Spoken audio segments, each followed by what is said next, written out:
నమస్తే సార్. నమస్తే. సార్ ఆకుకూరలు అన్నీ కూడా హెల్త్‌కి చాలా మంచియి. అందులో మంచి వైటమిన్స్ ఉంటాయి అంటారు. సో, మనకి అవైలబుల్‌గా ఉండేది చాలా చవకగా దొరికేటువంటి మునగాకులో చాలా మంచి ప్రోటీన్స్ ఉంటాయి. దానివల్ల నిజంగా వెయిట్ లాస్‌కి మరి ముఖ్యంగా ఎక్కువ ఉపయోగపడుతుంది అని. So, yeah! అసలు దీన్ని ఎలా ఉపయోగించాలి? ఏ రూపంలో తీసుకుంటే మంచిది అంటారు?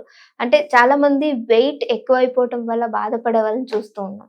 సో, హ్మ్. సప్లిమెంట్స్ తీసుకొని సో, జిమ్‌కి వెళ్ళి సో, ఇబ్బంది పడే వాళ్ళకి ఈ మునగాకు ఏ విధంగా ఉపయోగపడుతుంది? మునగాకు చాలా మంచిది. దీన్ని మొరింగా అంటారు. Moringa powder.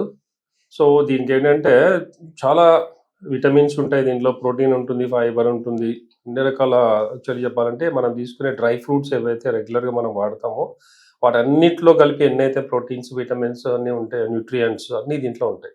హ్మ్. మామూలుగా మునగాకు జనరల్‌గా ఎవరు పట్టించుకునేవాళ్ళు కాదు. సో, మునగకాయ మామూలు మునక్కాయ మనం పప్పు గాని, చారు గాని అది తింటూ ఉంటాం. అది కూడా మంచిదే. బట్ మునగాకులో ఉన్న విటమిన్స్ అన్నీ ఏ ఉంటది సి, బి, ఈ విటమిన్ ఉంటుంది అండ్ ప్రోటీన్ ఉంటుంది.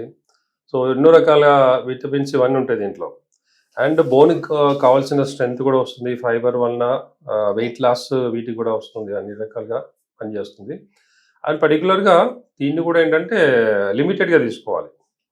ఎలా అంటే కొంతమందికి ఇప్పుడు దీనివల్ల ఏంటంటే బీపీ, షుగర్ 2 కూడా కంట్రోల్ వస్తాయి చాలా మందికి. సో, యాంటీ హైపర్‌టెన్సివ్ టాబ్లెట్స్ అంటే బీపీకి వాడే టాబ్లెట్స్ ఏవైతే రెగ్యులర్‌గా వాడేవాళ్ళు ఉంటారో, దీన్ని జస్ట్ ఒక స్పూన్ కంటే ఎక్కువ తీసుకోకూడదు. హ్మ్. ఎందుకంటే ఒక్కోసారి ఏదంటే ఎక్కువ వాడడం వల్ల లో బీపీ అయిపోతుంది. సడెన్‌గా కళ్ళు తిరగడం ఇలాంటివి.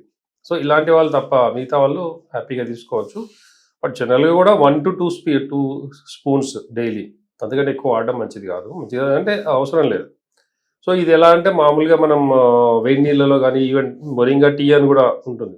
సో, టీ పౌడర్‌తో పాటు ఈ మొరింగా పౌడర్ ఒక స్పూన్ దాంట్లో మిక్స్ చేసుకొని, టీతో పాటు తీసుకోవచ్చు. లేదంటే ఉట్టిగా వాటర్‌లో ఒక వేడి నీళ్ళలో ఒక స్పూన్ కలిపేసి తాగొచ్చు.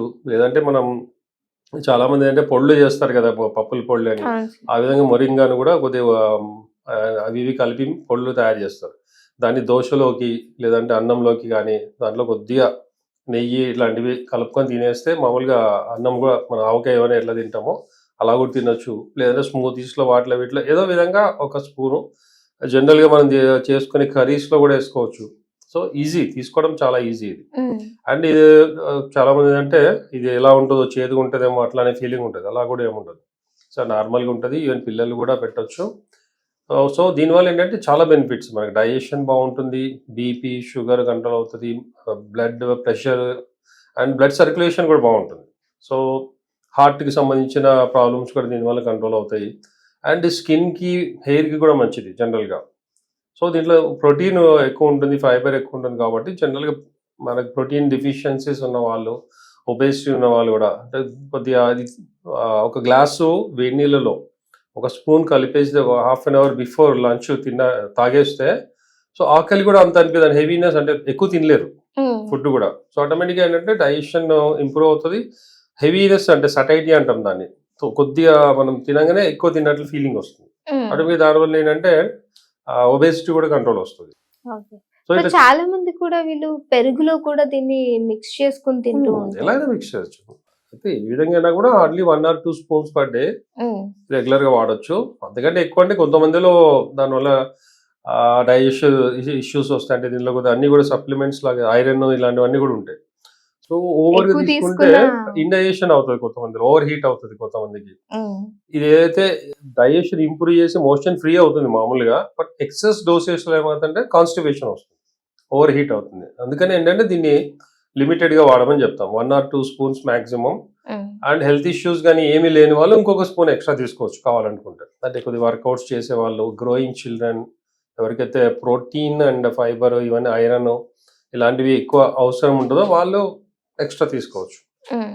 And it's easily available. మనకెళ్ళి ఏదో ఎక్కడ మునగాకు చెట్టు ఎక్కడుందో వెతుక్కొని చేయక్కర్లేదు. ఇప్పుడు నౌ డేస్ ఏంటంటే చాలా ప్రొడక్ట్స్ కంపెనీస్ కూడా వాటిని వచ్చాయి. తయారు చేసి ఆర్గానిక్ వాళ్ళు ఆర్గానిక్ ఏదైతే చేసేవాళ్ళు ఉన్నారో ఆల్మోస్ట్ ప్యూరే దొరుకుతది. ఎందుకంటే దీంట్లో పాడేదే కాదు కాబట్టి వాళ్ళు ఆకుల్ని ఎండబెట్టేసి దాన్ని పౌడర్ చేస్తారు. హ్మ్. సో, దీంట్లో కెమికల్స్ గానీ, ప్రిజర్వేటివ్స్ గానీ కలపాల్సిన అవసరం లేదు. ఓకే. డైరెక్ట్ పౌడరే దొరుకుతది. సో, అది కూడా క్వాలిటీ బాగానే ఉంటుంది 99%. అండ్ మంచి కంపెనీస్ తీసుకోవచ్చు.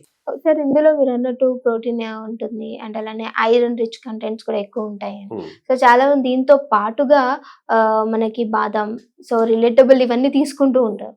సో ఇందులో ఉన్న ఐరన్ రిచ్ కంటెంట్ అండ్ మనం తీసుకుంటున్న ఇవన్నీ కూడా బ్యాలెన్స్ లేకపోతే ఇంకేమైనా బాడీలో చేంజెస్ వచ్చే అవకాశం ఉందండి? ఇప్పుడు డ్రై ఫ్రూట్స్ ఎంత తీసుకుంటారు? హార్డ్లీ ఇప్పుడు బాదం ఒక 5-6 ఏమైనా ఎట్లా తీసుకుంటారు. సో దానివల్ల మనకు ఎనర్జీ వస్తుంది తప్ప దానిలో సైడ్ ఎఫెక్ట్స్ ఏమి ఉండవు. అంటే మరీ ఇందులో అంత ఐరన్ ఎక్కువ ఉండడం అనేది ఉండదు. మనకు కావాల్సిన సఫిషియంట్ ఐరన్ అనేది ఉంటుంది. అందుకని చెప్తున్నా 1 or 2 స్పూన్స్ పర్ డే. అందుకంటే ఎక్కువ ఎందుకు తీసుకోవద్దు అంటే ఏదన్నా సైడ్ ఎఫెక్ట్స్ అని ఉండవు. బట్ బాడీకి ఓవర్ హీట్ రావడం కానీ, ఒక్కోసారి కొంతమందికి అది పడనప్పుడు మోషన్స్ అవ్వడం ఇలాంటివి అయ్యే ఛాన్సెస్ ఉంటాయి కాబట్టి దాన్ని లిమిటెడ్గా తీసుకోమంటాం. బాదం ఇట్లాంటివి కూడా మనం హార్డ్లీ 5-6 లేదంటే 10 నైట్ నానబెట్టి తీసుకోమని చెప్తాం. వాల్నట్స్ కానీ. సో ఇవన్నీ మనం లిమిటెడ్గా తీసుకుంటాం కాబట్టి వరింగా ఎక్స్ట్రా తీసుకున్నా కూడా దానివల్ల ఏం ప్రాబ్లం ఉండదు. Thank you so much sir.